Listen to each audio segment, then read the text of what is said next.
Welcome. We're now going to do question 15, test corrections.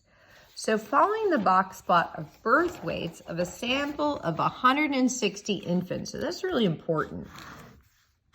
160 infants. I like that number. I'm going to tell you why. A box plot has 4 quarters, just like a basketball game. Has quarter 1, quarter 2, quarter 3, and quarter 4. This is your max. This is your min. This is your median, or also known as the number in the middle.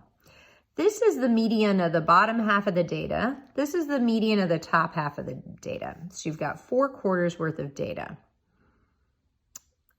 And the data has to be ordered least to greatest.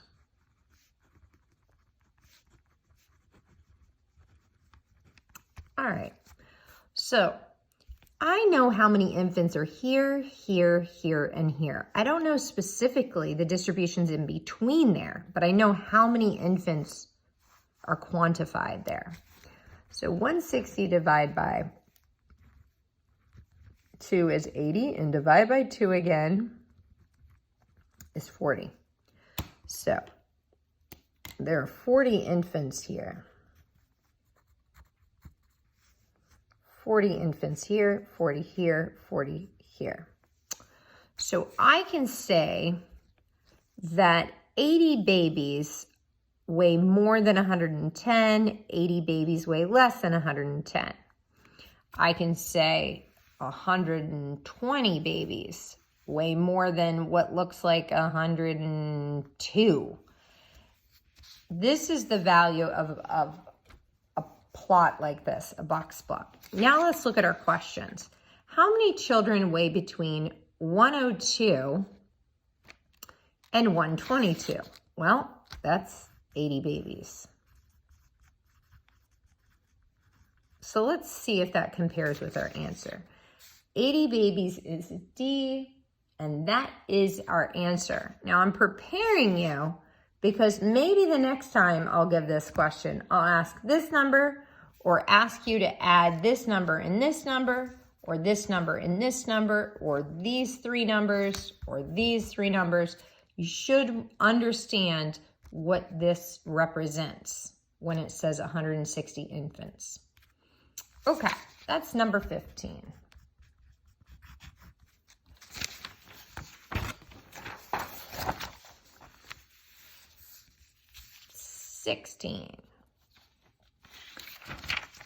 A lobster fisherman is keeping track of the productivity of a set of traps he's placed in a favorite location. Below are the numbers of lobsters in these traps over the course of 12 different hauls. So 1, 2, 3, 4, 5, 6, 7, 8, 9, 10, 11, 12. This is how many lobsters in 12 hauls. Okay.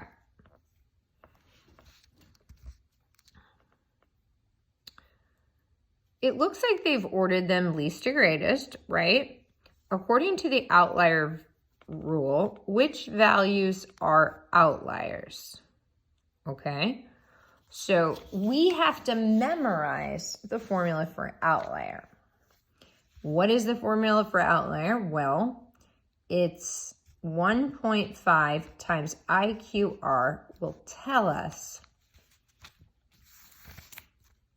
if a number is far enough above the 3rd quarter to be an outlier, or it's far enough above. Right, yeah. Okay, so let's do this. We need to find the interquartile range. So we have 12 numbers.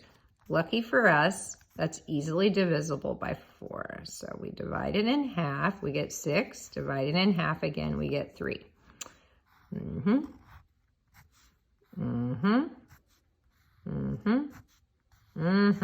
Okay, so if we had a box plot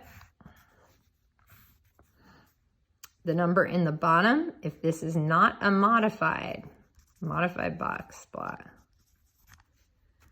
meaning it won't put a star there, it'll actually put 0 as your minimum. This box has to be the average between the number 3 and 3. So the average of 2 3s is still the number 3, because 3 plus 3 divided by 2 is 3. And the average of 5 and 5 is 5.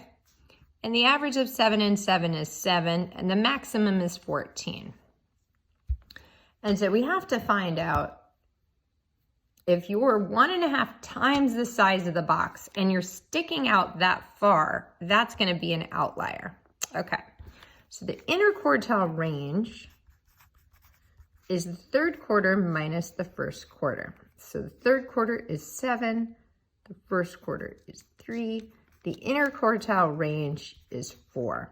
So if I take the number 1.5 times 4, I get the number 6.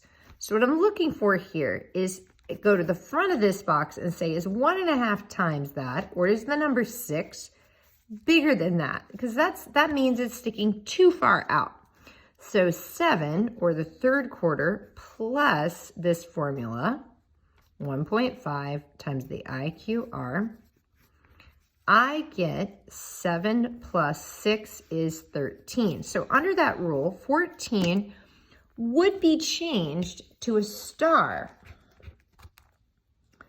And technically, a modified box plot would stop at this number, the last number that isn't an outlier. We know 12 is not an outlier because it's at or less than 13. So the end of this modified box would be 12, and a modified box plot would show this as a star instead of the end of the box plot. Okay, now let's see if there's a lower outlier. So same idea, but now we see, is this sticking too far out?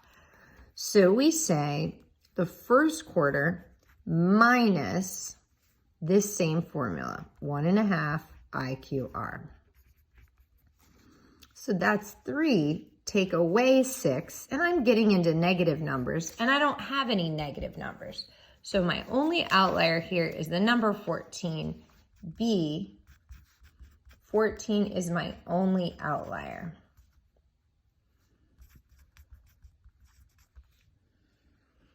Good job on that. Hopefully that clears up some confusion maybe on that problem.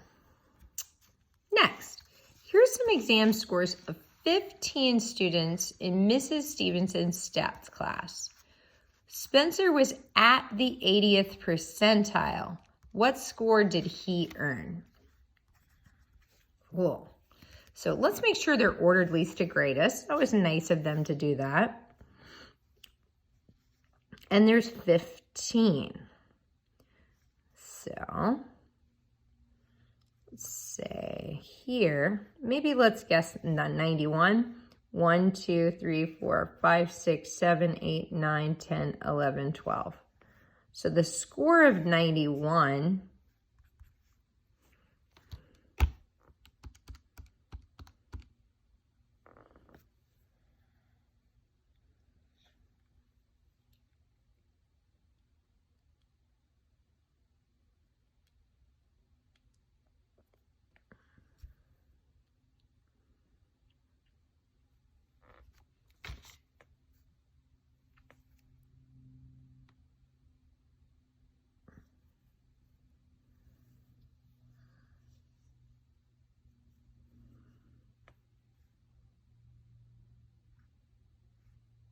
the score of 91, this is 1, 2, 3, 4, 5, 6, 7, 8, 9, 10, 11, 12. So 12 out of the 15 scored at or below that.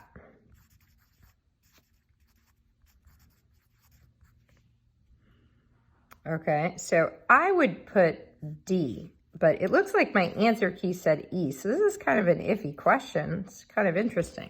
That's why I paused there for a minute. 12 out of 15. Yeah, 12 out of 15 is 80%. And we said percentile means at or below. So 12 students out of the 15 scored at or below this score. So I would say D. Oops. All right. 18. Cumulative regulative frequency shows the distribution of the lengths of the finger lengths. Let's take a look. Now this is what I call a cheater graph. It's also called an Ogive graph. That's its official name. So it says the interquartile range. So an interquartile range, we just did it a minute ago, is the third quarter minus the first quarter, okay? So the third quarter is when you've collected 75% of the data by then. The first quarter is when you've only collected the first 25% of the data. So let's take a look at this. 70 would land there, 75 would land there. Boop, boop, boop, boop, boop, boop, boop, boop, boop. There we go. 25. 30 would land there, halfway between 30 and 20 would land there. So it looks like they already helped us by putting together these dots. The interquartile range. So the interquartile range would be the third quarter, which looks about 6.5, 6.6, 6.7-ish. And maybe 5.5, 5.6. That's my approximation. When I subtract that, I get about 1.1. That's looking like D 1.2. So depending on how you're lining that up, maybe I went a little too far over. If I change this to 5.5, I'll get a little bit more precisely their approximation of 1.2. Awesome. Check out the next video for question 19.